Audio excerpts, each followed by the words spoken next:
Hello my dear friends, എല്ലാവർക്കും സാബ്സിനി വേൾഡിലേക്ക് സ്വാഗതം. നിങ്ങൾ തമ്പനയിലിൽ കണ്ടതുപോലെ ഇതൊരു പ്രേതകഥ തന്നെയാണ്. പക്ഷേ കോൺജറിംഗ് പോലെയുള്ള പേടിപ്പിക്കുന്ന ഒരു സ്റ്റൈലൊന്നുമല്ല. ഞാൻ ഈ കഥ ആദ്യമായി കേട്ടപ്പോൾ ഒരു നിമിഷം ചിന്തിച്ചുപോയി, നമ്മളൊക്കെ മരിച്ചുപോയാൽ ഇങ്ങനെ ആയിരിക്കും അവസ്ഥ എന്നൊക്കെ. ഒരു കാര്യം കൂടി പറയാ, ചിലർക്ക് ഈ കഥ ചെറുതായിട്ട് ക്ലിഞ്ചൊക്കെ ആണെന്ന് തോന്നാം. പക്ഷേ മൊത്തത്തിൽ നോക്കിയാൽ ഇതൊരു feel good comedy horror movie തന്നെയാണ്. ഫ്രാങ്കും അവന്റെ കുടുംബവും ഒരു പുതിയ വീട്ടിലേക്ക് താമസം മാറുന്നു. അവന്റെ ചെറിയ മകനായ കെവിൻ ആ വീട്ടിൽ തന്നെ ഒറ്റപ്പെട്ട് കിടക്കുന്ന ഒരു പ്രേതത്തോട് കമ്പനിയാവാണ്. മാത്രല്ല അവൻ ഈ പ്രേതത്തിന്റെ വീഡിയോ ഒക്കെ എടുക്കുന്നുണ്ട്. ഇതറിഞ്ഞ ഫ്രാങ്ക് എങ്ങനെയെങ്കിലും പ്രശസ്തനാകണം എന്നൊക്കെ ഉദ്ദേശിച്ചിട്ട് ആ ആത്മാവിന്റെ വീഡിയോ എടുത്ത് യൂട്യൂബിൽ പോസ്റ്റ് ചെയ്യുന്നു. പിന്നെ ആ ഒരു കുടുംബത്തിന്റെ ജീവിത ശൈലി തന്നെ മാറും. പക്ഷേ ഈ പ്രേതത്തിനൊരു പ്രത്യേകതയുണ്ട്, ഇത് ആരെയും പേടിപ്പിക്കില്ല. അവന് സംസാരിക്കാനും പറ്റില്ല, പഴയ കാര്യങ്ങളൊന്നും ഓർമ്മയുമില്ല, എങ്ങനെയാണ് മരിച്ചത് എന്ന് പോലും. അങ്ങനെ ഈ ആത്മാവിനെ ആ വീട്ടിൽ നിന്നും എങ്ങനെയൊക്കെയാണ് മോചിപ്പിക്കുന്നത്, അവൻ എങ്ങനെയാണ് മരിച്ചത് എന്നൊക്കെ ഈ കെവിൻ കണ്ടുപിടിക്കുകയും ആത്മാവിനെ ഈ ലോകത്ത് നിന്ന് മോചിപ്പിക്കുകയും ചെയ്യുന്ന ഒരു അടിപൊളി കഥയാണിത്. എന്നാ പിന്നെ നമുക്ക് ഈ ഒരു അടിപൊളി ഫീൽ ഗുഡ് ഹൊറർ സ്റ്റോറി ഒന്ന് കേട്ടാലോ? So once again welcome back to Sabsini world.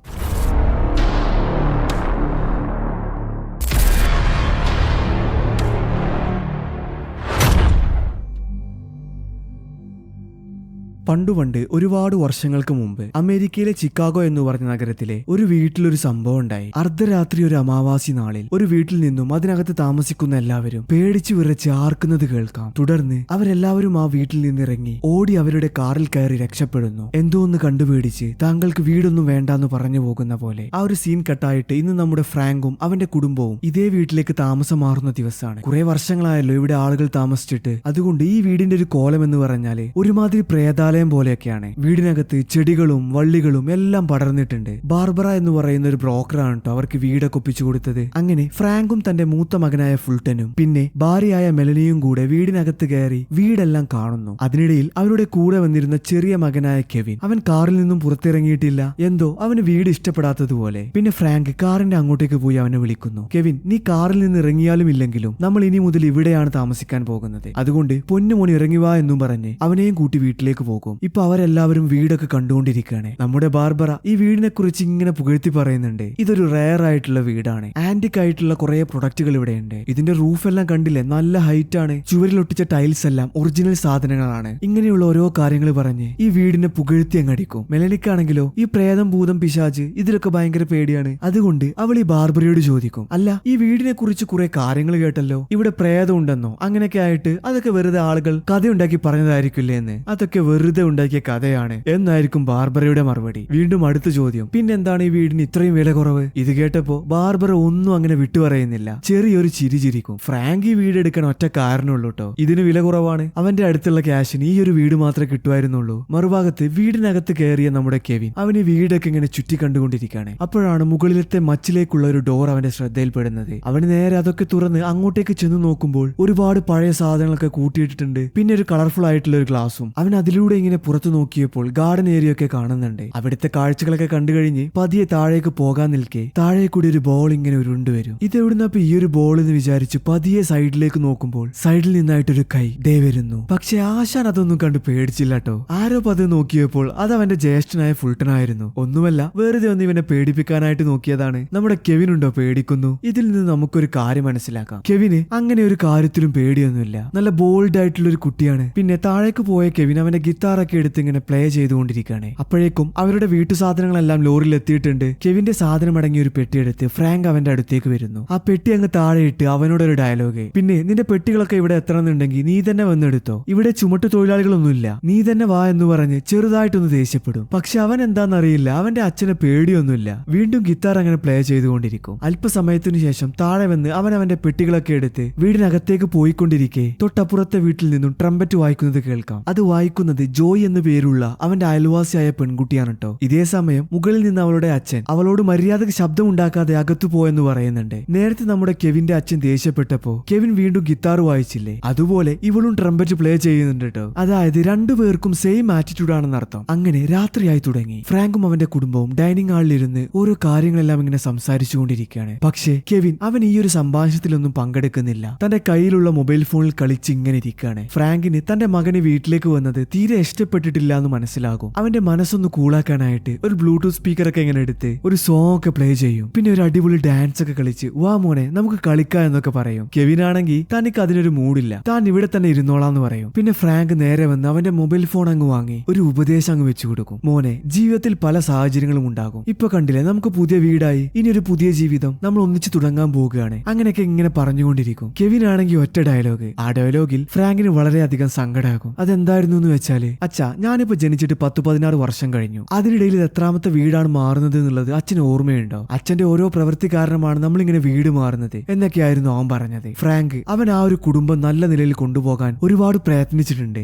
ജീവിതത്തിൽ ഇവർക്ക് വേണ്ടി ഒരുപാട് പണിയൊക്കെ എടുത്തിട്ടുണ്ടെങ്കിലും അതൊന്നും ക്ലിക്കായിട്ടുമില്ല. തന്റെ മകൻ തന്നെ സപ്പോർട്ട് ചെയ്യാത്തതിലല്ല അവന്റെ വിഷമം, തന്നെ കുറ്റപ്പെടുത്തിയതിലാണ്. ഫ്രാങ്ക് പിന്നെ അവിടെ നിന്ന് പതിയെ എണീറ്റ് പോകും. അങ്ങനെ സമയം ഒരുപാട് കഴിഞ്ഞുപോയി. എല്ലാവരും കിടന്നുറങ്ങുന്ന സമയം. കെവിൻ നേരത്തെ പോയ ആ മച്ചില്ലേ, മച്ച് എന്ന് പറഞ്ഞാൽ നമ്മുടെ വീടിന്റെ മുകൾ ഭാഗത്ത് സീലിംഗിന്റെ ഒക്കെ മുകളിലായിട്ടുണ്ടാകുന്ന ആ ഒരു സ്ഥലം. അവിടെ നിന്ന് ആരോ ഒരാൾ നടക്കുന്നത് പോലെ ഒരു ശബ്ദം. തന്റെ മൊബൈൽ ഫോൺ എടുത്ത് അതെന്താന്ന് പരിശോധിക്കാനായി കെവിൻ അങ്ങോട്ടേക്ക് പോകും. കുറച്ച് സമയം അവിടെ നിന്നപ്പോ ചെറുതായിട്ട് ക്ലൈമറ്റ് ഒക്കെ ഇങ്ങനെ മാറുന്നത് അനുഭവപ്പെടും. നല്ലൊരു തണുപ്പൊക്കെയുള്ള ക്ലൈമറ്റ്. ഇതിപ്പോ എന്താ ഒരു ശബ്ദം ഞാൻ കേട്ടത്, ഇവിടെ ആരും കാണാനില്ലല്ലോ എന്ന് വിചാരിച്ച് അവൻ പതിയെ തിരിഞ്ഞപ്പോ ദേ നിൽക്കുന്ന ഒരു ആത്മാവ് അവനെ തൊട്ടു മുമ്പിലായിട്ട് അതിങ്ങനെ അവനെ പേടിപ്പിക്കുന്ന രൂപത്തിൽ ശബ്ദമുണ്ടാക്കി ആക്രമിക്കാൻ വരുന്ന പോലെ ഒരു ആക്ഷൻ ഒക്കെ ഇങ്ങനെ കാണിക്കും. ഇത് കണ്ട് നമ്മുടെ കെവിന് പേടിയൊന്നുമല്ലട്ടോ വന്നത്. നമ്മളൊക്കെ കുട്ടികളെ കളിപ്പിക്കാൻ വേണ്ടി ഒരു ആക്ഷൻ ഒക്കെ കാണിക്കൂലേ, അതേ ഫീലാണ് അവന് വന്നത്. അവൻ ഇത് കണ്ട് ചിരിക്കുക മാത്രമല്ല, കയ്യിലുള്ള ഫോണിനകത്ത് വീഡിയോ ഒക്കെ ഓണാക്കി അതിങ്ങനെ ഷൂട്ട് ചെയ്യാനും തുടങ്ങി. താൻ ഇത്രത്തോളം പേടിപ്പിച്ചിട്ടും ഈ ചെക്കൻ എന്താ പേടിക്കാത്ത എന്ന് വിചാരിച്ച് പാവം ആത്മാവ് സങ്കടപ്പെട്ട് അവിടുത്തെ ഒരു ചുമരിനകത്തേക്ക് കയറിപ്പോകും. ആ ആത്മാവിന്റെ തന്നെ ജീവിതത്തിൽ ആദ്യത്തെ അനുഭവമാണ് പേടിപ്പിച്ചിട്ട് ഒരാൾ പേടിക്കാതിരിക്കുന്നത്. പിറ്റേ ദിവസം സ്കൂളിൽ വെച്ച് കെവിൻ അവന്റെ ലാപ്ടോപ്പിൽ ആത്മാക്കളെ കുറിച്ച് കൂടുതൽ ഗവേഷണം നടത്തും. എങ്ങനെയാണ് ഈ ആത്മാക്കളോട് സംസാരിക്കുക, മരിച്ചു കഴിഞ്ഞാൽ അവരെന്താണ് ഇങ്ങനെ ആളുകളെ പേടിപ്പിക്കുന്നത്, അങ്ങനെയൊക്കെയുള്ള കാര്യങ്ങൾ. ഓരോ കാര്യങ്ങൾ ഇങ്ങനെ നോക്കിക്കൊണ്ടിരിക്കെ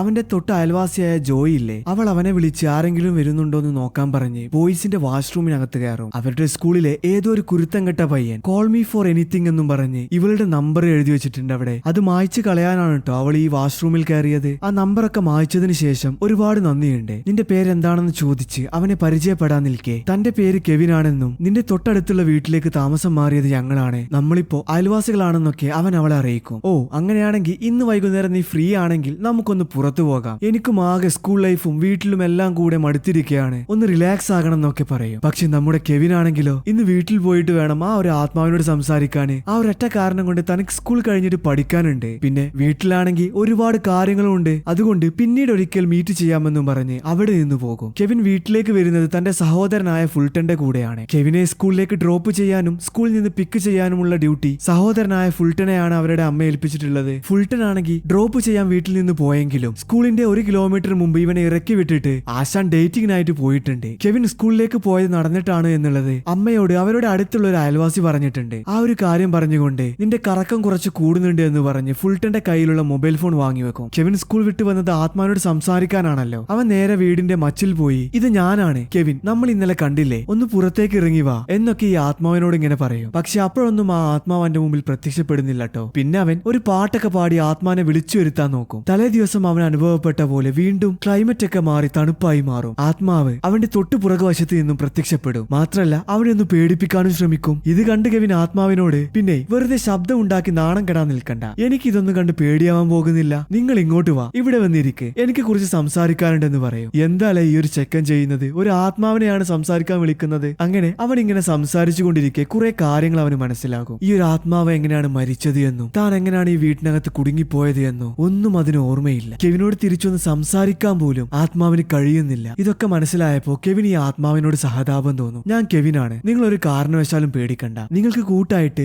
ഞാനുണ്ട് ഇവിടെ, അങ്ങനെയൊക്കെ പറഞ്ഞ് ആത്മാവിന് കൈ കൊടുക്കും. ആത്മാവ് കൈ കൊടുത്തെങ്കിലും കെവിൻ ആത്മാവിനെ സ്പർശിക്കാനൊന്നും സാധിക്കുന്നില്ല. അപ്പൊ നിങ്ങളെ എനിക്ക് സ്പർശിക്കാൻ സാധിക്കില്ല എന്ന് ചോദിച്ചപ്പോ ആത്മാവ് വീണ്ടും കൈ നീട്ടും. ആ സമയത്ത് അവർക്ക് തമ്മിൽ ഷെയ്ക്കാൻഡൊക്കെ കൊടുക്കാൻ സാധിക്കും. വീണ്ടും അവൻ അടുത്തൊരു കാര്യം മനസ്സിലാകും, ഈ ആത്മാവ് വിചാരിച്ചു കഴിഞ്ഞാല് മനുഷ്യർക്ക് അതിനെ സ്പർശിക്കാനും ഷെയ്ക്കാന് കൊടുക്കാനൊക്കെ സാധിക്കും എന്നുള്ളത്. രസകരമായിട്ടുള്ള അവരുടെ സംഭാഷണം ഇങ്ങനെ പോയിക്കൊണ്ടിരിക്കെ അവന്റെ ജ്യേഷ്ഠനായ ഫുൾട്ടൻ അങ്ങോട്ടേക്ക് വരും. വേറൊന്നിനുമല്ല, ഫുൾട്ടന്റെ ഫോൺ അമ്മ എടുത്തു വെച്ചിരിക്കുകയല്ലേ, അതുകൊണ്ട് കെവിന്റെ ഫോണിന് വേണ്ടിയാണ് അവന്റെ വരവ്. തനിക്ക് തന്റെ ഫോൺ തരാൻ സാധിക്കില്ല എന്ന് കെവിൻ പറഞ്ഞതും ഫുൾട്ടനും കെവിനും തമ്മിൽ ചെറുതായിട്ട് വഴക്കൊക്കെ കൂടാൻ തുടങ്ങും. ഫുൾട്ടൻ കെവിനെ ആക്രമിക്കുന്നത് കണ്ടിട്ട് ഈ ഒരു ആത്മാവ് ഒരൊറ്റ തള്ളങ്ങ് വെച്ചു കൊടുക്കും. ഫുൾട്ടൻ എയറിൽ പറക്കുന്നത് പോലെ അങ്ങ് അപ്പുറത്തേക്ക് വീഴും. എന്താ ഇവിടെ ഉണ്ടായതെന്ന് വിചാരിച്ച് ഫുൾട്ടൻ നിനക്ക് ഞാൻ കാണിച്ചു തരാമെന്നും പറഞ്ഞ് അവിടെ നിന്ന് പോകും. ഈ വീട്ടിലേക്ക് വന്നപ്പോ സങ്കടത്തിലായിരുന്ന കെവിൻ ഈ ഒരു സംഭവം കൂടി ആയപ്പോ വളരെയധികം ഹാപ്പി ആകും. മനസ്സിലാകും. അവനെ സപ്പോർട്ട് ചെയ്യാനായിട്ട് ഒരു ആത്മാവാണെങ്കിൽ പോലും ഈ ലോകത്തുണ്ടല്ലോ എന്ന് ആലോചിച്ചിട്ട് രാത്രിയിൽ അവർ ഭക്ഷണം കഴിച്ചുകൊണ്ടിരിക്കെ കെവിന്റെ മുഖത്ത് എന്നുമില്ലാത്തൊരു സന്തോഷം അത് നമ്മുടെ ഫ്രാങ്ക് കാണും. എന്താ കെവിൻ, നീ ഇന്ന് വളരെ ഹാപ്പി ആണല്ലോ എന്ന് ചോദിച്ചപ്പോ അതെന്താ എനിക്ക് ഹാപ്പി ആയിക്കൂടെ എന്നായിരിക്കട്ടോ അവന്റെ മറുപടി. അങ്ങനെ എല്ലാവരും ഭക്ഷണമൊക്കെ കഴിച്ച് കിടക്കാൻ ഒരുങ്ങിയപ്പോ കെവിൻ വീണ്ടും ലാപ്ടോപ്പ് എടുത്ത് ആത്മാക്കളോട് എങ്ങനെ കമ്മ്യൂണിക്കേറ്റ് ചെയ്യാം, അവരെ എങ്ങനെയൊക്കെ ഹെൽപ്പ് ചെയ്യാന്നൊക്കെ അവൻ ഇങ്ങനെ ഗവേഷണം നടത്തിക്കൊണ്ടിരിക്കുകയാണ്. ലെസ്ലി എന്ന് പറഞ്ഞൊരു പ്രൊഫസറാണ് കേട്ടോ യൂട്യൂബിൽ ഇതിനെക്കുറിച്ച് അവന് ക്ലാസ് ഒക്കെ എടുത്തുകൊണ്ടിരിക്കുന്നത്. കെവിൻ ഗവേഷണം നടത്തിക്കൊണ്ടിരിക്കെ സഹോദരനായ ഫുൾട്ടൺ കെവിന്റെ അനുവാദം കൂടാതെ അവന്റെ ആ ഒരു മൊബൈൽ ഫോൺ എടുത്തിട്ടുണ്ട്. മാത്രല്ല കെവിൻ ആത്മാവിന്റെ വീഡിയോ എടുത്തു വെച്ചത് ഫുൾട്ടൺ കാണുകയും ചെയ്യും. തലേ ദിവസം ഫുൾട്ടനെ തള്ളി താഴെ ഇട്ടത് കെവിനല്ല,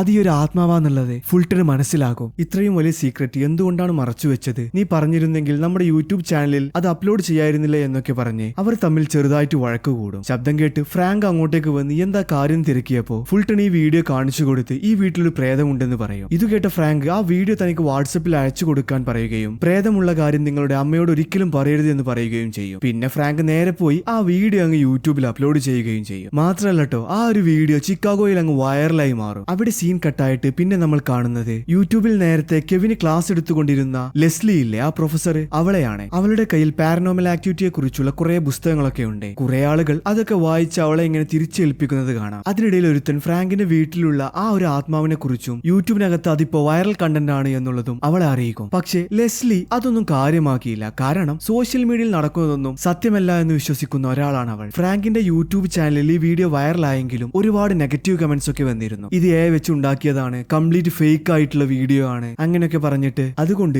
ഈ പ്രേതത്തിനെ കുറിച്ചുള്ള കൂടുതൽ വീഡിയോ എടുക്കാനായിട്ട് ഫ്രാങ്കും ഫുൾട്ടണും മച്ചിന്റെ അങ്ങോട്ടേക്ക് പോകും. ഏറെ നേരം ഈ ഒരു ആത്മാവിനെ വിളിച്ചെങ്കിലും അത് പ്രത്യക്ഷപ്പെടുന്നില്ല. താൻ വിക്കിപീഡിയയിൽ ആത്മാക്കളോട് ആജ്ഞാപിച്ചാലാണ് അവർ വരിക എന്നുള്ളത് വായിച്ചിട്ടുണ്ടെന്ന് ഫ്രാങ്കിനോട് ഫുൾട്ടൺ പറയും. പിന്നെ ഫ്രാങ്ക് ആത്മാവെ മര്യാദയ്ക്ക് ഇറങ്ങി വന്നോ എന്നൊക്കെ പറഞ്ഞിങ്ങനെ ആജ്ഞാപിച്ചപ്പോ ആ മച്ചിലേക്ക് കയറുന്ന ആ ഒരു ഡോറില്ലേ അതിങ്ങനെ പതിയെ തുറക്കും. അത് കംപ്ലീറ്റ് തുറന്നപ്പോഴോ നമ്മുടെ കെവിൻ, അല്ല നിങ്ങൾ എന്ത് ഭ്രാന്താണ് ഈ കാണിക്കുന്നത്, ഫിലിമിലോ കഥകളിലോ ഒന്നും കേട്ട പോലെ ആത്മാക്കളോട് ആജ്ഞാപിച്ചാലൊന്നും അവർ പുറത്തേക്ക് വരില്ല, കുറച്ച് സ്നേഹത്തോടൊക്കെ പെരുമാറണം എന്നും പറഞ്ഞ് തന്റെ ഗിറ്റാറൊക്കെ എടുത്ത് ഒരു പാട്ടൊക്കെ പാടി അവൻ ഇങ്ങനെ ആത്മാവിനെ വിളിക്കും. കുറച്ച് സമയം കഴിഞ്ഞപ്പോ ക്ലൈമറ്റ് എല്ലാം വീണ്ടും ചേഞ്ച് ആകും. അവർക്കെല്ലാം നല്ലൊരു തണുപ്പൊക്കെ അനുഭവപ്പെടും. അങ്ങനത്തെ അവർ കാത്തിരുന്ന ആ ഒരു ആത്മാവ് ചുമരിൽ നിന്നും പ്രത്യക്ഷപ്പെട്ടു വരുന്നത് കാണാം. പിന്നെ കെവിൻ ഇത് തന്റെ അച്ഛനാണ്, മറ്റേ തന്റെ ബ്രദറാണ് എന്നൊക്കെ പറഞ്ഞ് ആത്മാവിനെ പരിചയപ്പെടുത്തി കൊടുക്കും.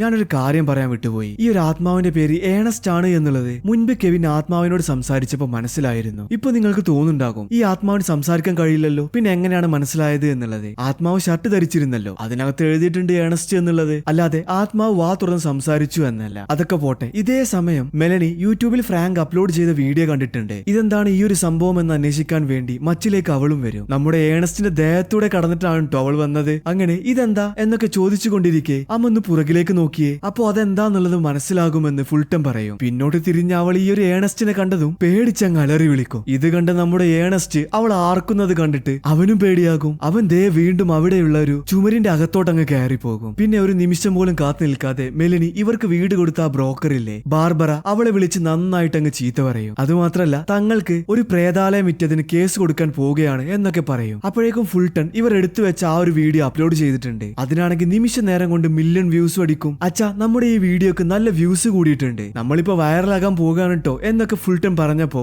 അതൊന്നും കേൾക്കാതെ മെലനി, നിങ്ങൾ രണ്ടുപേരും എന്താ വിചാരിച്ചിട്ടുള്ളത്, ഈ പ്രേതത്തിനെ വെച്ച് കളിക്കാന്നോ, അത് നമ്മളെ എല്ലാവരെയും കൊല്ലും അങ്ങനെയൊക്കെ പറഞ്ഞ് ഫ്രാങ്കിനോട് ഇങ്ങനെ ചൂടാവുന്നുണ്ട്. ഞാൻ നേരത്തെ പറഞ്ഞില്ലേ ഫ്രാങ്ക് ജീവിതത്തിൽ എല്ലാ പണിയും എടുത്തിട്ടുണ്ട്, ഒന്നും അങ്ങോട്ട് ക്ലിക്ക് ആയില്ല എന്നൊക്കെ. യൂട്യൂബിൽ ഈ ഒരു വീഡിയോ അപ്ലോഡ് ചെയ്തതോടെ അവൻ വൈറലാവുകയും കൂടാതെ നന്നായിട്ട് കാശ് കിട്ടാനും തുടങ്ങിയിട്ടുണ്ട്. ഈ കാര്യങ്ങളൊക്കെ പറഞ്ഞ് അവൻ അവന്റെ ഭാര്യയെ കയ്യിലെടുക്കും. ജീവിതത്തിൽ അവസാനത്തെ ഒരു കക്ഷി തുരുമ്പാണ്, നീ ആയിട്ട് ഇതിനെതിരെ നിൽക്കല്ലേ, ആ ആത്മാവ് നമ്മളെ ഒന്നും ഉപദ്രവിക്കില്ല, നീ അതിനെ കണ്ടപ്പോ നിന്നെ അത് ഉപദ്രവിച്ചോ അങ്ങനെയൊക്കെ ചോദിച്ചിട്ട് അവളെങ്ങനെ കയ്യിലെടുക്കും. സോഷ്യൽ മീഡിയയിലെ കാര്യം പറയുകയാണെങ്കിൽ ടിക്ടോക്കിലും യൂട്യൂബിലും എല്ലാത്തിലും ഈ ഒരു വീഡിയോ വൈറലായി കഴിഞ്ഞു. ആളുകൾ എല്ലാവരും റിയാക്ഷൻ വീഡിയോ എല്ലാം ചെയ്യാൻ തുടങ്ങുന്നു. പിന്നെ നമ്മുടെ ആത്മാവായ ഏണസ്റ്റ് ഇല്ലേ അവന് സപ്പോർട്ട് ചെയ്തുകൊണ്ട് കുറെ ഫാൻസ് രൂപീകരിക്കുന്നു. തീർന്നില്ല, നമ്മുടെ മെലനി ആത്മാവിനെ കണ്ടപ്പോ ഇട്ട ആ ഒരു എക്സ്പ്രഷൻ ഇല്ലേ അതുവരെ ട്രോളിക്കൊണ്ട് ആളുകൾ ഇങ്ങനെ രംഗത്ത് വരും. ചുരുക്കി പറഞ്ഞ ഈ ലോകം മൊത്തം ഈ ഒരു ആത്മാവിനെ കുറിച്ച് അറിഞ്ഞു തുടങ്ങി. പ്രൊഫസർ ലെസ്ലി എന്തോ ഒരു സംഭവം ഗവേഷണം ചെയ്തുകൊണ്ടിരിക്കെ ടിവിയിൽ ഈ ഒരു ആത്മാവിനെ കുറിച്ച് പറയുന്നത് കേൾക്കുന്നുണ്ട്. ലാപ്ടോപ്പ് തുറന്ന് ഫ്രാങ്കിന്റെ വീഡിയോ കണ്ടപ്പോ ഇത് കളിപ്പിക്കുന്ന ഒന്നല്ല, ഒറിജിനൽ ആണെന്ന് മനസ്സിലാക്കിയ ലെസ്ലി ഏജന്റ് ഷിപ്ലെ എന്ന് പറഞ്ഞ ഒരാളെ കാണാൻ പോകുന്നുണ്ട്. അത് ആരാണെന്ന് വെച്ചാൽ CIA ഡിപ്പാർട്ട്മെന്റിലെ ഒരു ഉന്നത ഓഫീസർ. ഏകദേശം ഒരു 20 വർഷങ്ങൾക്ക് മുമ്പ് ലെസ്ലി ഇയാളുടെ കീഴിൽ വിസാർഡ് ക്ലിപ്പ് എന്ന് പറഞ്ഞ ഒരു പ്രൊജക്ടിന് വേണ്ടി വർക്ക് ചെയ്തിരുന്നു. ആ പ്രൊജക്ട് വേറൊന്നുമല്ല,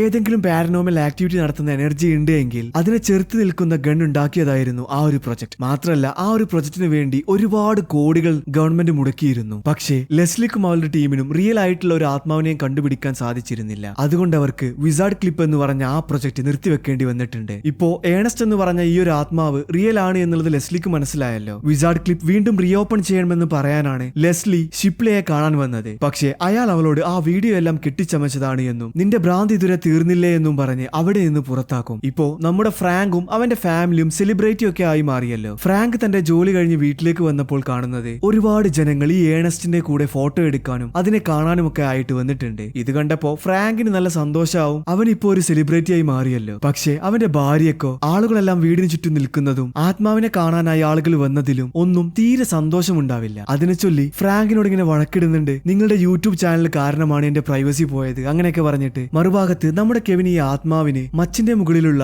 ഓരോ സാധനങ്ങൾ ഇങ്ങനെ കാണിച്ചു കൊടുക്കുന്നുണ്ട്. പഴയ വല്ല കാര്യങ്ങളും ഓർമ്മ വരുമോ എന്നറിയാനായിട്ട് ചെറിയൊരു ടെഡ്ഡി ബിയർ കണ്ടപ്പോ ആത്മാവ് ഒന്ന് സ്റ്റെക്ക് ആയെങ്കിലും തനിക്കത് ഓർമ്മയില്ല എന്ന് പറയും. പിന്നെ കെവിൻ ഇന്റർനെറ്റിൽ കയറിയവർ താമസിക്കുന്ന ഈ വീടിന്റെ പഴയ ഓണേഴ്സ് ഒക്കെ ആരാണ് എന്നൊക്കെ തപ്പുന്നുണ്ട്. അവന്റെ അയൽവാസിയായ ജോയ് അങ്ങോട്ടേക്ക് വരികയും 1965 ഏപ്രിൽ 5 ഏണസ്റ്റ് എന്ന് പറഞ്ഞ ഒരാൾ ഈ ഒരു വീട് വാങ്ങിയിട്ടുണ്ട്. അത് കാണിക്കുന്ന ഒരു അഗ്രിമെന്റ് എവിടുന്നോ തപ്പിപ്പിടിച്ച് കെവിന് കാണിച്ചു കൊടുക്കുകയും ചെയ്യും. എന്നാലോ ഈ വീട് വാങ്ങിയ ഏണസ്റ്റിന്റെ ഡെത്ത് സർട്ടിഫിക്കറ്റ് നോക്കുമ്പോ അത് കാണുന്നുമില്ല. അതെന്താണ് ഇയാൾ മരിച്ചിട്ടില്ല എന്നൊക്കെ കെവിൻ ചോദിക്കുമ്പോ നീ അത് അന്വേഷിച്ചുകൊണ്ടിരിക്കുക, എനിക്ക് മ്യൂസിക് ക്ലാസ് ഉണ്ടെന്നും പറഞ്ഞ് ജോയ് അവിടെ നിന്ന് പോകും. യൂട്യൂബിൽ ഇവരുടെ വീഡിയോ കത്തിക്കയറി നിൽക്കുന്ന സമയമാണിത്. നിങ്ങൾ ഈ ടിവിയിലൊക്കെ സെലിബ്രിറ്റീസിനെ ഒക്കെ ഇന്റർവ്യൂ ചെയ്യുന്നത് കണ്ടിട്ടില്ലേ? അതേപോലെ ഇന്റർവ്യൂ എടുക്കുന്ന ഒരു ചാനൽ ഉണ്ട്, വെസ്റ്റ് ബേ മീഡിയം എന്ന് പറഞ്ഞിട്ട്. അതിനകത്ത് ജൂഡി റൊമാനിയോ എന്ന് പറഞ്ഞ അവതാരികയും അവള് നമ്മുടെ ഫ്രാങ്കിനെ ഇന്റർവ്യൂ എടുക്കാനായി വന്നതാണ്. ഫ്രാങ്കിനെ അല്ലട്ടോ, നമ്മുടെ ആത്മാവിനെ ലൈവായിട്ട് അവർക്ക് കാണണം. ഇതുവരെ യൂട്യൂബിലാണല്ലോ വീഡിയോ എല്ലാവരും കണ്ടത്, ഇപ്പൊ ലൈവായി കാണിക്കാന്ന് വിചാരിച്ചു വന്നതാണ് അവൾ. ഫ്രാങ്ക് വിളിച്ച ഈ ഒരു ആത്മാവ് പുറത്തു വരില്ലല്ലോ. അതുകൊണ്ട് കെവിന്റെ അടുത്ത് പോയി മോനെ നീ എങ്ങനെയെങ്കിലും ആ ഒരു ആത്മാവിനെ ജൂഡി റൊമാനോന്റെ മുമ്പിൽ കൊണ്ടുവരണം. അങ്ങനെ ആത്മാവ് വന്നു കഴിഞ്ഞാൽ നമ്മുടെ ചാനലിൽ തന്നെ അതൊരു ഗ്രോത്ത് ആയി മാറും എന്നൊക്കെ പറഞ്ഞ് ജൂഡി റൊമാനോന്റെ അടുത്ത് പോയി ഇന്റർവ്യൂവിന് വേണ്ടി സെറ്റ് ആയിരിക്കും. നീ എന്നാ നിന്റെ ആത്മാവിനെ വിളിക്ക്, ഞാനൊന്ന് കാണട്ടെ എന്ന് ജൂഡി പറഞ്ഞതും ഫ്രാങ്ക് വാ നിനക്ക് വേണ്ടി കാത്തിരിക്കാണ് എല്ലാവരും എന്നൊക്കെ പറഞ്ഞ് ആത്മാവിനെ വിളിക്കും. അവനുണ്ടോ വരുന്നു. ഇത് കണ്ടപ്പോ എല്ലാവരും വിചാരിച്ചത് ഫ്രാങ്കിന്റെ യൂട്യൂബ് ചാനൽ കണ്ട ആ ഒരു ആത്മാവ് അത് ഫേക്ക് ആണ്, എല്ലാം ഇവൻ കെട്ടിച്ചമച്ചുണ്ടാക്കിയതാണ് അങ്ങനെയൊക്കെയാണ്. ജൂഡി റൊമാനോ പാക്കപ്പും പറഞ്ഞ് അവിടെ നിന്ന് പോകാൻ നിൽക്കെ അവിടെയുള്ള ലൈറ്റ് ഒക്കെ ഇങ്ങനെ മിന്നി തുടങ്ങും. ഡോറുകൾ എല്ലാം താനെ അടയും. ഇന്റർവ്യൂ എടുക്കുന്നതിന്റെ തൊട്ടുപിറകിലുള്ള കാൻഡിൽസ് അതിങ്ങനെ ആളിക്കത്തും. പിന്നെ ഓട്ടോമാറ്റിക്കായി പഴയ രൂപത്തിലേക്ക് ആവുകയും ചെയ്യും. ഇത് കണ്ടപ്പോ ജൂഡി വിചാരിച്ചത് ഇതെല്ലാം ഫ്രാങ്കിന്റെ ഒരു സെറ്റിംഗ് ആണ് എന്നാണ്. ഫ്രാങ്ക് അതൊരു അടിപൊളി ഐറ്റം ആയിരുന്നു, എല്ലാവരും പേടിച്ചു. പക്ഷെ ഞാൻ പേടിക്കില്ല, എനിക്കറിയാം ഇതെല്ലാം നീ റെഡിയാക്കി വെച്ചതാണെന്ന്. അത് പറഞ്ഞു തീർന്നില്ല, അതിനു മുമ്പേ നമ്മുടെ ആത്മാവ് വരും. വരാന്ന് പറഞ്ഞാലും പോരാ, എല്ലാവരുടെയും അടുത്ത് ചെന്ന് അവരെ പേടിപ്പിക്കാൻ ശ്രമിക്കും. അതെല്ലാം കണ്ട് എല്ലാവരും പേടിക്കുന്നുണ്ട്. പക്ഷെ ജൂഡി റൊമാന ഇതൊന്നും കണ്ട് പേടിക്കുന്നില്ല. ഇവള് തന്നെ കണ്ട് പേടിച്ചില്ല എന്ന് മനസ്സിലാക്കിയ ആത്മാവ് കൈയും തലയും എല്ലാം ഓപ്പോസിറ്റ് ഭാഗത്തേക്ക് തിരിച്ച് ഫ്ലോറിലൂടെ ഓടിച്ചെന്ന് അവളുടെ മുന്നിൽ അങ്ങ് നിൽക്കും. അത് കണ്ടപ്പോഴും ജൂഡി പേടിക്കുന്നില്ല. തന്നെ കണ്ടിട്ട് എന്താ ഇവള് പേടിക്കാത്തെന്ന് വിചാരിച്ച്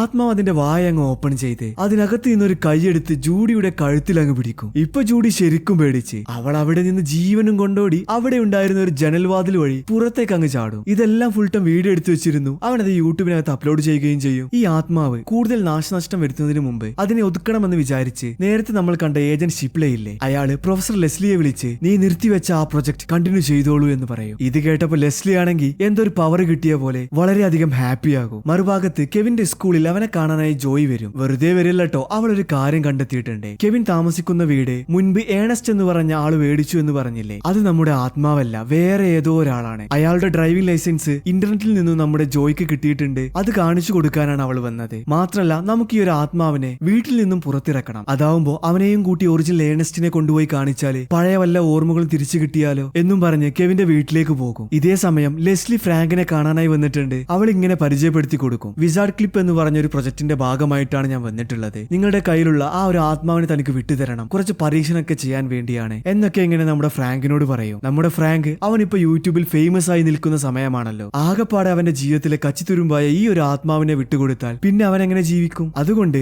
ലെസ്ലിയോട് തനിക്ക് ആ ആത്മാവിനെ വിട്ടുതരാൻ താല്പര്യമില്ല എന്നും പറഞ്ഞ് അവൾ അവിടെ നിന്ന് പുറത്താക്കും. ലെസ്ലി നേരെ ചെന്ന് അവളുടെ സുപ്പീരിയർ ആയ ഏജന്റ് ഷിപ്ലയോട് തനിക്ക് വിസാർഡ് ക്ലിപ്പ് പരീക്ഷിച്ചു നോക്കാൻ ആത്മാവിനെ ഫ്രാങ്ക് വിട്ടുതന്നില്ല എന്ന് പറയും. അതൊന്നും കുഴപ്പമില്ല, അതൊരു ആത്മാവല്ലേ, മനുഷ്യരുടെ കൂടെയല്ലേ താമസിക്കുന്നത്, അതുകൊണ്ട് എന്തെങ്കിലുമൊക്കെ മിസ്റ്റേക്ക് ചെയ്യും, നമുക്ക് ആ ഒരു മിസ്റ്റേക്കിനായി കാത്തിരിക്കാം എന്നായിരിക്കും ഷിപ്ലയുടെ മറുപടി. ജോയും കെവിനും കെവിന്റെ വീട്ടിലേക്ക് പോയിരുന്നല്ലോ. അവർ ആത്മാവിനോട് നിങ്ങളുടെ പേര് ഏണസ്റ്റ് അല്ല എന്നും ശരിക്കുമുള്ള ഏണസ്റ്റ് പുറത്താണെന്നും നമുക്ക് എങ്ങനെങ്കിലും പുറത്തു പോകണം, അതിനായി നിങ്ങൾ ശ്രമിക്കണമെന്നും പറഞ്ഞ് നമ്മുടെ ആത്മാവിനെയും കൂട്ടി പുറത്ത് കടക്കാൻ ശ്രമിക്കും. ആത്മാവ് സ്വയം വിചാരിച്ചു കഴിഞ്ഞാൽ എവിടെ വേണമെങ്കിലും പിടിക്കാൻ പറ്റുമല്ലോ. ആത്മാവ് പതിയെ ബാക്ക് വശത്തുള്ള ഡോർ എല്ലാം ഓപ്പൺ ചെയ്ത് കെവിന്റെയും ജോയുടെയും കൂടെ പുറത്തിറങ്ങും. പക്ഷേ അപ്പോഴേക്കും പുറത്ത് തടിച്ചുകൂടിയ ജനങ്ങളെല്ലാം അതെല്ലാം കാണും. എല്ലാവരും ഓടി ഇവരുടെ പിന്നാലെ വരും. ഇവര് 3 പേരും അവിടെ നിന്ന് ഓടടാ ഓട്ടം. ആത്മാവാണെങ്കിൽ ആരുടെയും മുൻപിൽ പെടാതിരിക്കാനായി അപ്രത്യക്ഷനായി മാറുകയും ചെയ്യും. അങ്ങനെ എങ്ങനെയൊക്കെയോ രക്ഷപ്പെട്ട് ഒറിജിനൽ ഏണസ്റ്റിന്റെ ബാറിന്റെ അങ്ങോട്ടേക്ക് അവരെത്തും. അവിടെയുള്ളൊരു ബാർ അറ്റൻഡറിനോട് ഏണസ്റ്റ് എന്ന് പറഞ്ഞ ഒരാളെ നിങ്ങൾക്കറിയാമോ, ഈ ഒരു ബാറിന്റെ ഓണറാണ് എന്നൊക്കെ ചോദിച്ചപ്പോ ഈ ബാറിന് ഒരുപാട് ഓണേഴ്സ് ഉണ്ട് എന്നാവും അവളുടെ മറുപടി. നിങ്ങൾ ആ ഏണസ്റ്റിന്റെ ഫോട്ടോ ഒന്ന് കാണിച്ചെന്ന് പറഞ്ഞപ്പോ ഒറിജിനൽ ഏണസ്റ്റിന്റെ ഡ്രൈവിംഗ് ലൈസൻസ് കാണിച്ചു കൊടുക്കും. അത് കണ്ടതും അവള് നേരെ നോട്ടീസ് ബോർഡിന്റെ അങ്ങോട്ടേക്ക് പോയി ഒരു ഫോട്ടോ എടുത്ത് പിള്ളേർക്ക് കാണിച്ചു കൊടുക്കും. അതിനകത്ത് നമ്മുടെ ആത്മാവും ആ ഏണസ്റ്റും ഒന്നിച്ചിരിക്കുന്ന ഫോട്ടോ ഉണ്ട്. നമുക്ക് എങ്ങനെയെങ്കിലും ഈ ഒരു ഒറിജിനൽ ഏണസ്റ്റിനെ കണ്ടുപിടിക്കണമെന്നും പറഞ്ഞ് കെവിനും ജോയും ചിൽഡ്രൻസ് പാർക്കിന്റെ അതിലൂടെ ഇങ്ങനെ പോയിക്കൊണ്ടിരിക്കെ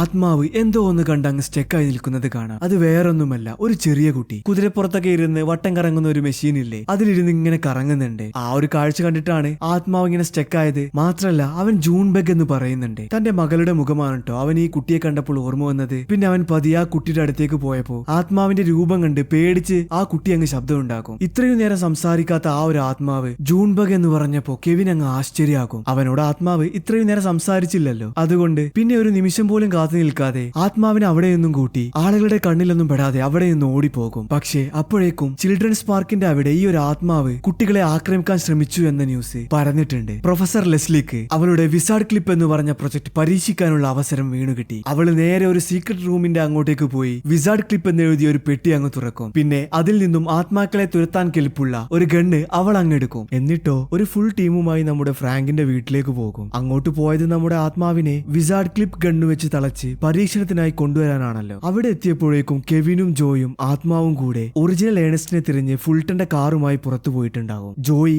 ഏണസ്റ്റിന്റെ അഡ്രസ് ഒക്കെ എവിടെ നിന്നോ തപ്പി പിടിച്ചു വന്നിട്ടുണ്ട്. അവർക്ക് ഏകദേശം ഒരു ദിവസത്തെ യാത്ര ഉണ്ട് കേട്ടോ ആ ഒരു ലൊക്കേഷനിൽ എത്താനായിട്ട്. ആത്മാവ് ഫ്രാങ്കിന്റെ വീട്ടിലില്ല എന്നറിഞ്ഞിട്ട് ഏജന്റ് ഷിപ്ലയും അവിടെ എത്തിയിട്ടുണ്ട്. അവനിങ്ങനെ ഫ്രാങ്കിനോടും കുടുംബത്തോടും ചോദിക്കുന്നുണ്ട്, മര്യാദക്ക് പറഞ്ഞോ എവിടെയാണ് ആ പിള്ളേരും ആത്മാവും എന്ന്. സത്യത്തില് ഇവർക്കാർക്കും തന്നെ കെവിൻ എങ്ങോട്ടാണ് പോയതെന്ന് അറിയില്ല. അങ്ങനെ ഈ പിള്ളേർക്കെതിരെ ലുക്കൌട്ട് നോട്ടീസ് ഒക്കെ ഇറക്കും. ആ രാജ്യത്ത് എവിടെ കണ്ടാലും ഷിപ്ലയുടെ ടീമിനെ വിവരം അറിയിക്കണമെന്ന് പറഞ്ഞിട്ട് നേരം പുലർന്നു. കെവിനും ജോയും ആത്മാവും സൺറൈസും കണ്ട് ഒറിജിനൽ ഏണസ്റ്റിന് വേണ്ടിയുള്ള യാത്ര തുടങ്ങും. രാവിലത്തെ ബ്രേക്ക്ഫാസ്റ്റ് കഴിക്കാനായി ബിസ്ക്കറ്റോ ബണ്ണോ അങ്ങനെ എന്തെങ്കിലും കിട്ടുമെന്ന് അറിയാനായിട്ട് പെട്രോൾ പമ്പിന്റെ അടുത്തുള്ള ഒരു സൂപ്പർ മാർക്കറ്റിലേക്ക് കെവിൻ കയറും. അവൻ ഓരോ സാധനങ്ങൾ ഇങ്ങനെ എടുത്തുകൊണ്ടിരിക്കെ പുറത്ത് പെട്രോളിങ്ങിന് പോയിക്കൊണ്ടിരിക്കുന്ന 2 പോലീസുകാർ ലുക്കൌട്ട് നോട്ടീസിലുണ്ടായിരുന്ന ജോയി ഒരു കാറിനകത്തിരിക്കുന്നത് കാണും. അതിന്റെ ബാക്ക് സീറ്റിലായിട്ട് നമ്മുടെ ആത്മാവുണ്ട് കേട്ടോ. പോലീസുകാർ വരുന്നത് കണ്ട് അവൻ ഉടനെ തന്നെ അപ്രത്യക്ഷമാകും. ഒരു ഓഫീസർ ജോയിയെ കാറിൽ നിന്ന് ഇറക്കി എന്താണ് ഇവിടെ ചെയ്യുന്നത്, നിന്റെ കൂടെയുള്ളവരെവിടെ അങ്ങനെയൊക്കെ ഇങ്ങനെ ചോദിക്കും. മറ്റേ ഓഫീസറോ ഈ സ്റ്റോറിനകത്ത് കയറി കെവിനോട് മര്യാദക്ക് ഞങ്ങളുടെ കൂടെ പോരി എന്നൊക്കെ പറയുന്നുണ്ട്. പക്ഷേ അപ്പോഴേക്കും നമ്മുടെ ആത്മാവ് ആ പോലീസ് ഓഫീസറുടെ ഗൺ അങ്ങെടുത്ത് അയാൾക്ക് നേരെ തന്നെ ചൂണ്ടി നിൽക്കും. കെവിനോട് കാർ എടുത്ത് പോകാൻ പറയുന്നത് പോലെ കെവിൻ സ്റ്റോറിന്റെ പുറത്തേക്ക് ഇറങ്ങിയതും ഒന്നാമത്തെ പോലീസ് ഓഫീസർ കെവിന് നേരെ തോക്ക് ചൂണ്ടും. പോലീസ് ഓഫീസറുടെ ബാക്കിൽ നിന്നിരുന്ന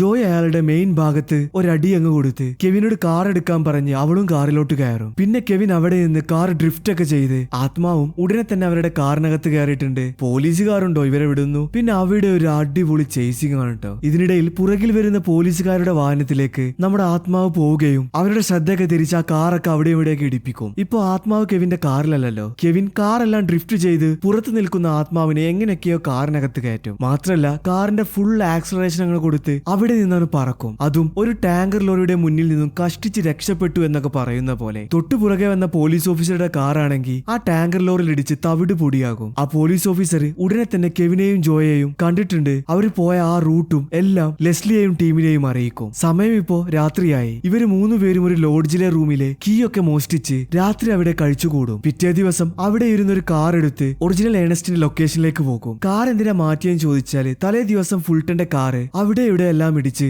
കംപ്ലീറ്റ് കേടായിട്ടുണ്ട്. അതുകൊണ്ടാണ് വേറൊരു കാർ എടുത്തു പോയത്. തുടർന്ന് കെവിൻ നേരെ ആ വീടിനകത്ത് കയറി ഞാൻ കെവിനാണ് എന്ന് ഏണസ്റ്റിനെ പരിചയപ്പെടുത്തിയപ്പോഴേക്കും അയാൾ അവനെ തിരിച്ചറിഞ്ഞു കഴിഞ്ഞിരുന്നു. മോനെ നീ പ്രത്യേകിച്ച് പരിചയപ്പെടുത്തുന്നു വേണ്ട, ന്യൂസിലൊക്കെ നിന്നെ കുറിച്ചിട്ടും നിന്റെ കൂടെയുള്ള ആത്മാവിനെ കുറിച്ചിട്ടും എല്ലാം ഞാൻ കേട്ടിട്ടുണ്ട് എന്നും പറഞ്ഞ് ഏണസ്റ്റ് നമ്മുടെ ആത്മാവിന്റെ ആ ഒരു കഥ അങ്ങ് പറഞ്ഞു കൊടുക്കും. നിങ്ങളുടെ കൂടെയുള്ളത് റാൻഡിയാണ്. റാൻഡിയുടെ വൈഫ് എന്ന് പറഞ്ഞാല് എന്റെ ഭാര്യയുടെ സഹോദരിയാണ്. റാൻഡിക്ക് ഒരു മകളും ഉണ്ടായിരുന്നു. ഞങ്ങൾ എല്ലാവരും വളരെ സന്തോഷത്തോടെ കഴിഞ്ഞുകൊണ്ടിരിക്കെ ഒരു ദിവസം റാൻഡിയുടെ വൈഫ് മരണപ്പെടുകയും തുടർന്ന് റാൻഡി തന്റെ മകളുമായി ഞങ്ങളുടെ വീട്ടിലേക്ക് വരികയും ചെയ്തു. താനൊരു യാത്രക്ക് പോവുകയാണെന്നും തിരിച്ചു വരുന്നതുവരെ മകളെ പൊന്നുപോലെ നോക്കണമെന്നും പറഞ്ഞ് അവൻ ഇവിടെ നിന്നും പോയി. അവൻ പോയപ്പോ തന്റെ അനുവാദം കൂടാതെ ഒരു ഷർട്ട്, ഒറിജിനൽ ഡ്രൈവിംഗ് ലൈസൻസ് എല്ലാം എടുത്തിട്ടാണ് പോയത്. പിന്നീട് അവന് എന്താ സംഭവിച്ചത് എന്നുള്ളത് ഞങ്ങൾക്കറിയില്ല. ഇതായിരുന്നു അയാൾ കെവിനോട് പറഞ്ഞ കഥ. ഇപ്പോൾ നിങ്ങൾക്ക് മനസ്സിലായില്ലേ ഏണസ്റ്റ് എന്നുള്ള പേര് എങ്ങനെയാ വന്നത് എന്നുള്ളത്? ഒറിജിനൽ ഏണസ്റ്റിന്റെ ഷർട്ടായിരുന്നു ഈ ആത്മാവ് ധരിച്ചിരുന്നത്. അങ്ങനെ ഈ കഥ പറഞ്ഞുകൊണ്ടിരിക്കെ നമ്മുടെ ആത്മാവ് ഇവരുടെ അടുത്തേക്ക് വന്നപ്പോ ഷെൽഫിനകത്തിരുന്ന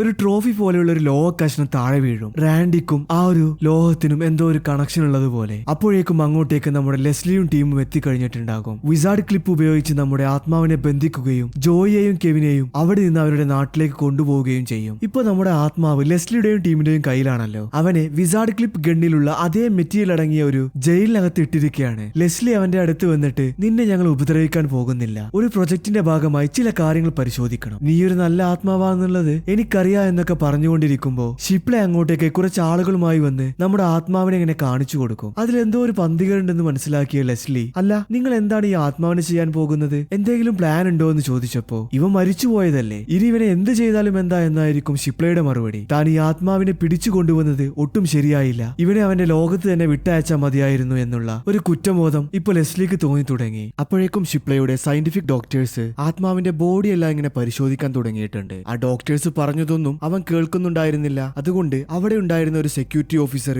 മര്യാദയ്ക്ക് ഇവർ പറഞ്ഞത് കേട്ടോ, ഇല്ല എന്നുണ്ടെങ്കിൽ വിസാർഡ് ഗണ്ണ് വെച്ച് നിന്റെ ദേഹത്ത് ഷൂട്ട് ചെയ്യും എന്ന് പറഞ്ഞതും ആത്മാവ് ആ ഓഫീസർ എങ്ങനെ നോക്കും. അപ്പോഴാണ് ആ ഓഫീസറുടെ ഷർട്ടിനകത്ത് ഏണസ്റ്റിന്റെ വീട്ടിൽ നിന്നും നിലത്ത് ചാടിയ ആ ഒരു ട്രോഫി ഇല്ലേ, അതേ എംബ്ലം ആത്മാവിന്റെ ശ്രദ്ധയിൽപ്പെടുന്നത്. അതുമാത്രല്ല അവൻ എങ്ങനെയാണ് മരിച്ചത് എന്ന് അവന് ഓർമ്മ വരും. റാൻഡിയുടെ ഭാര്യ മരിച്ചത് സത്യമായിട്ടുള്ള കാര്യമാണ്. അവൻ മകളെ ഇവരെ ഏൽപ്പിച്ചു പോയി എന്നുള്ളത് പച്ചക്കള്ളവും. ഭാര്യയുടെ മരണശേഷം ഏണസ്റ്റിന്റെ വീട്ടിലേക്ക് റാൻഡി വന്നപ്പോ ഏണസ്റ്റിന്റെ ഭാര്യ റാൻഡിയുടെ മകളെ വാങ്ങുകയും മുകളിലേക്ക് നടന്നു പോവുകയും ചെയ്തു. അവളുടെ നോട്ടത്തിൽ എന്തോ ഒരു പന്തികേടുണ്ടെന്ന് റാൻഡി മനസ്സിലാക്കിയപ്പോഴേക്കും തൊട്ടുപുറകിൽ നിന്ന് താഴെ വീണ ആ ഒരു ട്രോഫി കൊണ്ട് ഏണസ്റ്റ് റാൻഡിയെ അടിച്ചു വീഴ്ത്തിയിരുന്നു. വസ്ത്രത്തിൽ ചോര ധരിച്ചത് കൊണ്ട് ആ വസ്ത്രവും നമ്മുടെ റാൻഡിയുടെ ദേഹത്തണിഞ്ഞു. പിന്നെ അവന്റെ ബോഡി കുഴിച്ചിട്ടത് എവിടെയാണെന്ന് ചോദിച്ചാൽ ഇപ്പൊ നമ്മുടെ കെവിൻ താമസിക്കുന്ന വീടിന്റെ തൊട്ടു ബാക്കിലുള്ള ഗാർഡന്റെ അവിടെയാണ്. അതുകൊണ്ടാണ് നമ്മുടെ ആത്മാവ് ആ വീടിനകത്ത് അകപ്പെട്ടിരിക്കുന്നത്. ഇതെല്ലാം മനസ്സിലാക്കിയപ്പോ ഉടനെ തന്നെ ആ സെക്യൂരിറ്റി ഓഫീസറെ അടിച്ച് താഴെയിടും. അപ്പോഴേക്കും വേറൊരു ഗാർഡും അവനെ ആക്രമിക്കാനായിട്ട് വരും. തൊട്ടടുത്ത നിമിഷം ലെസ്ലി വിസാർഡ് ഗണ്ണെടുത്ത് അവനെ ആക്രമിക്കാൻ വന്ന ആ ഗാർഡിനെ അങ്ങ് വെടിവെച്ചിടും. പിന്നെ ഒരു ഡയലോഗും, ഇതേ ആത്മാക്കളെ മാത്രമല്ല മനുഷ്യരെ വെടിവെച്ചിടാൻ പറ്റും. തന്നെ അവിടെ നിന്ന് മോചിപ്പിച്ചതിന് ലെസ്ലിയോട് നന്ദിയും പറഞ്ഞ് റാൻഡി ഏണസ്റ്റിനോട് പ്രതികാരം തീർക്കാനായി അവിടെ നിന്ന് പോകും. മറുഭാഗത്ത് നമ്മുടെ ഫ്രാങ്കിന്റെ വീടിന്റെ പുറത്ത് നന്നായിട്ട് മഴയൊക്കെ ഇങ്ങനെ പെയ്തുകൊണ്ടിരിക്കെ ഏതോ ഒരാൾ ആൽക്കോളൊക്കെ കുടിച്ച് ആ വീട്ടിലേക്ക് നോക്കി നിൽക്കുന്നത് കാണാം. പിന്നെ പതിയെ അയാൾ ആ വീടിനകത്ത് പ്രവേശിക്കും. താഴെ നിന്നും എന്തോ ഒരു ശബ്ദം കേട്ട് ഉറക്കമായിരുന്ന കെവിൻ പതിയെ ഉണരും. ആത്മാവ് തിരികെ വന്നു എന്ന് വിചാരിച്ച് അവൻ അടുക്കളയുടെ ഭാഗത്തേക്ക് പോകുമ്പോ ഏണസ്റ്റ് അവിടെ ഇരുന്ന് മദ്യപിക്കുന്നതാണ് അവൻ കണ്ടത്. നിങ്ങൾക്ക് എല്ലാ സത്യങ്ങളും മനസ്സിലായി അല്ലേ, അതുകൊണ്ടല്ലേ നിങ്ങൾ എന്നെ തേടി വന്നത് എന്ന് കെവിനോട് ഏണസ്റ്റ് ചോദിച്ചപ്പോ ഞങ്ങൾക്കൊന്നും മനസ്സിലായിട്ടില്ല, ആത്മാവിന് അവന്റെ ഓർമ്മ തിരിച്ചു കിട്ടാൻ വേണ്ടിയാണ് ഞങ്ങൾ നിങ്ങളുടെ അടുത്തേക്ക് വന്നത് എന്നാകും കെവിന്റെ മറുപടി. കെവിൻ ഇപ്പൊ കള്ളമാണ് പറഞ്ഞത് എന്ന് വിചാരിച്ച് ദേഷ്യം വന്ന ഏണസ്റ്റ് അവിടെ ഉണ്ടായിരുന്ന ഒരു ഗ്ലാസ് തള്ളി താഴെയിടും. അതിന്റെ ശബ്ദം കേട്ട് ഫ്രാങ്കും ഫുൾട്ടണും എല്ലാവരും എണീറ്റ് തങ്ങളുടെ വീട്ടിലേക്ക് ആരോ അതിക്രമിച്ചു കടന്നു എന്ന് മനസ്സിലാക്കി ബേസ്ബോൾ ബാറ്റ്, ഇരുമ്പ് കഷ്ണം എല്ലാം കയ്യിലെടുത്ത് ശബ്ദം കേട്ട ഭാഗത്തേക്ക് വരും. അപ്പോഴേ നമ്മുടെ കെവിൻ ഏണസ്റ്റിന്റെ തോക്കിന്റെ മുമ്പിൽ നിൽക്കുന്നു. ഫ്രാങ്കും ഫുൾട്ടനും തങ്ങളുടെ കയ്യിലുണ്ടായിരുന്ന ആയുധം പതിയെ താഴെയിട്ട് നമുക്ക് സംസാരിച്ചു തീർക്കാമെന്ന് പറഞ്ഞപ്പോഴേക്കും കെവിൻ ഏണസ്റ്റിനെ ഒന്ന് തള്ളി മാറ്റും. ഇതേ സമയം ഫ്രാങ്ക് മുന്നോട്ട് വന്ന്